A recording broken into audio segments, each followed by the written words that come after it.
semua MP. Di video kali ini aku bakalan jelasin tentang materi tentang akuntansi.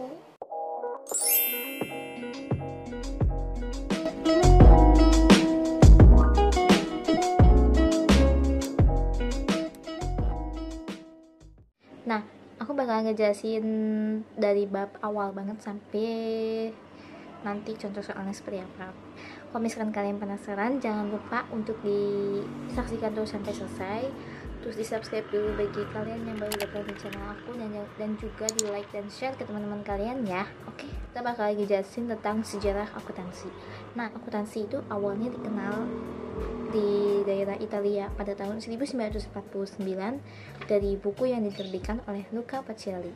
Nah, ini tokohnya ya guys, kalian bisa search lebih lanjut di Google. Oke. Jadi pada waktu zaman dahulu akuntansi udah benar-benar dikenal lebih dahulu. Di sana itu mengenal sebuah konsep double entry. Jadi konsep ini tuh sebuah transaksi keuangan itu harus dicatat pada dua sisi yang berbeda, yaitu debit sama kredit.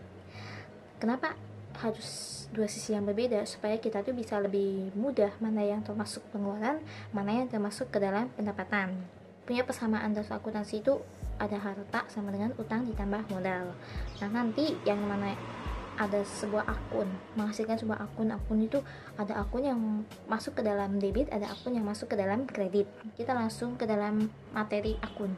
Akun itu ada akun real sama akun nominal. Kalau akun real itu akun yang sifatnya itu permanen, continue berlanjut dan tidak pernah ditutup. Contoh akun real itu ada pada akun harta, utang sama modal. Apa sih pengertian harta itu? Jadi harta adalah sebuah sumber daya ekonomi yang dimiliki oleh sebuah perusahaan untuk kegiatan usaha, sumber dari modal atau utang. Di dalam harta itu juga dibagi menjadi 4, ada harta tetap, harta lancar, sama investasi jangka panjang. Terus kalau misalkan di harta tetap itu sifatnya yang tetap pokoknya mah, contohnya itu ada peralatan, mesin, gedung, tanah, kendaraan, sama penyusutan. Harta lancar itu berarti harta yang mudah diubah menjadi uang atau saldonya itu mudah berubah. Contohnya apa? Kas, perlengkapan, surat berharga, piutang, wesel tagih, persediaan barang dagang, sama beban dibayar di muka itu. Dan utang itu adalah sebuah kewajiban yang dimiliki oleh sebuah perusahaan yang harus dibayarkan dalam waktu ke depan, atau 2 bulan ke depan atau beberapa ke depan kepada orang yang udah memberikan kita pinjaman. Terus kalau misalkan modal itu adalah sebuah dana yang dimiliki secara pribadi gitu kan. Kalau misalkan kita modal sendiri, berarti sebuah dana yang dimiliki oleh pribadi sebagai bahan untuk mendirikan sebuah perusahaan, atau kalian bisa pakai bahasa. Nah, kalau misalkan akun nominal itu adalah akun yang sementara dan pada akhir periode itu akan ditutup. Misalkan akun nominal, akun pendapatan, terus akun beban gitu. Oke, kita next lanjut ke dalam pembahasan soal contoh soal gitu loh guys. Jadi biar lebih lebih masuk gitu. Takut pembahasan aku kurang. Oke, sekarang kita masuk ke dalam soal nomor 1. Oke, sebelum masuk ke dalam pembahasan soal, aku bakal kasih gambaran dulu dari bukan gambarnya. Ini rumus yang ada di harta sama dengan utang ditambah modal. Terus kalau misalkan kamu nyari utang berarti gimana? Kalau mau nyari utang berarti harta dikurangi sama modal, ya kan? Terus kalau mau nyari modal gimana? Kalau mau nyari modal berarti utang dikurangi sama harta, atau harta dikurangi sama utang. Ya, kalian pakai persamaan negatif positif gitulah. Tuh, di antara persamaan berikut yang merupakan persamaan akuntansi adalah yang pertama, aset dikurangi ekuitas sama dengan utang jangka pendek. Salah ya. Terus kalau misalkan ekuitas ditambah aset sama dengan liabilitas, sama juga. Ekuitas itu kan modal ditambah aset itu liabilitas. Kan tadi udah dijelasin kalau misalkan utang itu harta dikurangi sama modal. Terus aset, kalau aset itu kan harta utang ditambah ekuitas, berarti utang itu kan liabilitas, ekuitas itu modal. Nah, yang C itu bisa jadi ya guys. Terus kalau yang D ekuitas itu modal itu sama dengan aset ditambah liabilitas. Salah, karena harusnya dikurangkan. Kalau yang E tidak jawabannya benar. Nah, yang benar itu adalah C. Kenapa? aset sama dengan utang ditambah ekuitas, karena aset itu kan harta ditambah utang ditambah ekuitas modal, jadi C yang ini ya. Kekayaan yang berasal dari pemilik adalah, jadi kalau pemilik itu kita sendiri yang punya. Kenapa ekuitas? Karena ekuitas itu kesamaan namanya modal. Ada jadi ekuitas, liabilitas sama aset. Kalau aset itu harta, kalau liabilitas itu utang, kalau misalkan ekuitas itu modal. Jadi jawabannya adalah ekuitas, karena kan modal itu artinya kekayaan yang berasal dari milik sendiri. Oke, next. Tanggal 8 Desember 2015 diterima piutang dari via Faarimbi sebesar 800.000 dengan bunga 40.000.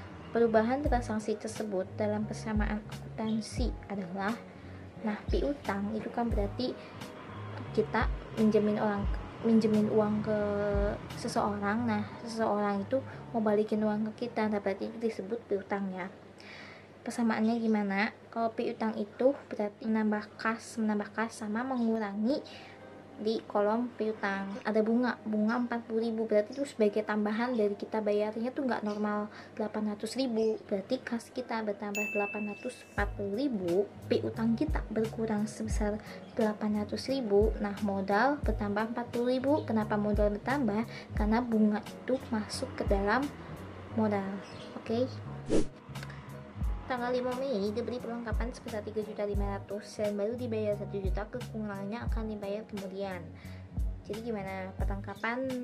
Beli perlengkapan sebesar 3.500.000, berarti perlengkapan kita bertambah di harta, di debit, atau maksudnya di debit, tapi baru dibayar 1 juta, nah kekurangannya dibayar kemudian. Nah berarti kita ngurangin kas berkurang di kredit itu sebesar 1 juta. Terus utangnya juga bertambah sebesar 2.500.000, berarti kas berkurang 1 juta, perlengkapan bertambah 3.500.000, dan utang bertambah sebesar 2.500.000. Next, tanggal 7 Mei 2018 terima pembayaran dari pelanggan atas kendaraannya yang baru selesai diperbaiki sebesar 4 juta dari yang seharusnya sebesar 5.500.000, kekurangannya akan diterima kemudian. Berarti pendapatan ya, ini masuk ke dalam pendapatan. Jadi kas kita bertambah sebesar 4 juta, kas bertambah 4 juta, terus ini kan harusnya itu 5.500.000, berarti modalnya itu 5.500.000, berarti kekurangan ini nanti masuknya ke dalam piutang, berarti kekurangannya itu 1.500.000. jadi kas bertambah 4 juta, terus apalagi tuh piutang bertambah 1.500.000 dan modal 5.500.000, nanti keterangannya itu adalah pendapatan jasa.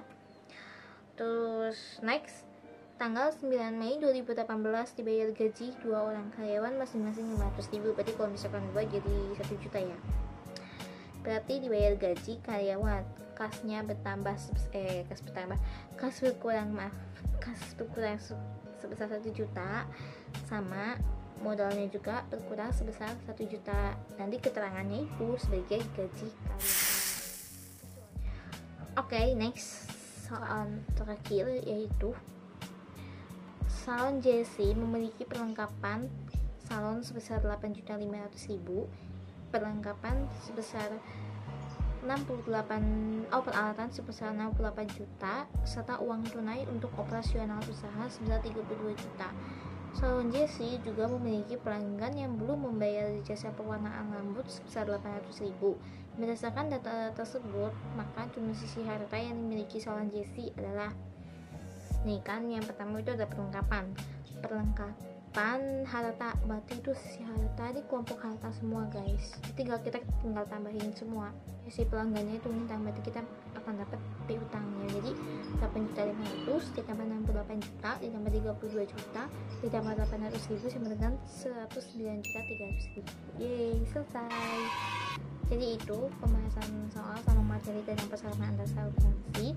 Semoga kalian yang nyaksiin video ini bisa nambah informasi pengetahuan juga. Semoga bisa bermanfaat bagi kalian juga. Dan maaf banget kalau misalkan penjelasan aku masih kurang tepat atau masih kurang lengkap. Kalian bisa cari sendiri sisanya. Aku hanya jelasin dasar-dasarnya aja.